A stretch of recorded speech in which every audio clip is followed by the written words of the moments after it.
ऐसे उल्टा घुमाना। अगर उल्टा घुमाऊंगा तो किरण इधर घूमेगी, ऐसे घुमाऊंगा तो ऐसे जाएगी किरण भी, और जब ये 120 हो जाएगी तो कितना कोण घूम जाएगी? 120। ये कितना होगा? ये 120 होगा कि नहीं होगा? यानी कि परावर्तित किरण ने 120 डिग्री का कोण घूम गया है, तो दर्पण कितना घूमेगा? 60 घूमेगा कि नहीं?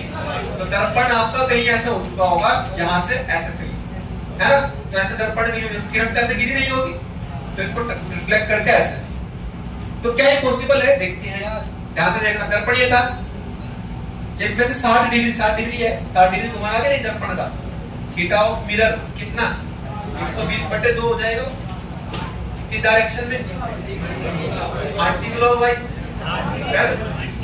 अब जब मैं 60 डिग्री से घुमाऊंगा, ऐसे घुमाऊंगा, मैं 60 पर आके रोक दूंगा, जब 60 पर आके दर्पण को रोकूंगा ना ऐसे, तो ये आपतित किरण परावर्तित होकर के इधर पहुंच जाएगी। और चूंकि 60 डिग्री पर ऐसे घुमाने पर जो चमकीला वाला हिस्सा है जिस पर रिफ्लेक्शन पॉसिबल है, तो सामने ये तो परावर्तन होगा।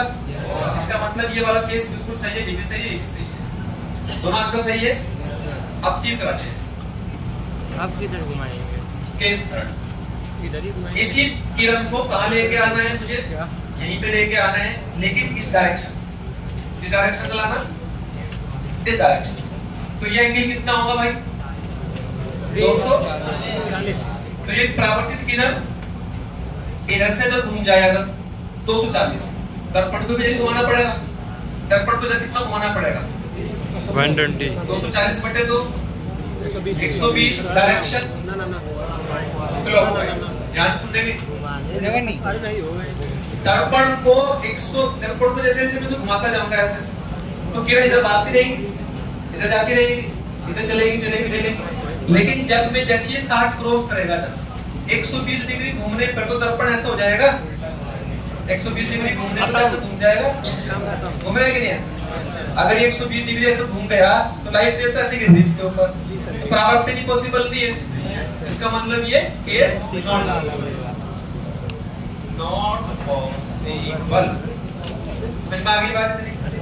चौथा केस है, 4 में से 2 केस पॉसिबल आ जाएंगे, 2 इम्पॉसिबल आ जाएंगे, यानी कि ये वाला फोर्थ वाला पॉसिबल नहीं होगा। देखो कैसे परावर्तित किरण ये थी R1, इसको मैं यहाँ लेके आता हूँ, लेकिन पहले तो मैं ऐसे घुमा के लाया था, अब के इधर से घुमा के लाता हूँ, ऐसे घुमा के। तो ये कितना एंगल होगा?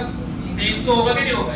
एंगल समझ में आ रहा है कहां से आ रहा है? 300 डिग्री होगी, 60 तो उसका मतलब थीटा को कितना घुमाना पड़ेगा? मिरर का 150 घुमाना पड़ेगा। इस डायरेक्शन में एंटी क्लॉकवाइज को घुमाया ना भाई, तो एंटी क्लॉकवाइज में मिरर को घुमा के देखो, ये अपना दर्पण था, या आपतित किरण, या परावर्तित किरण।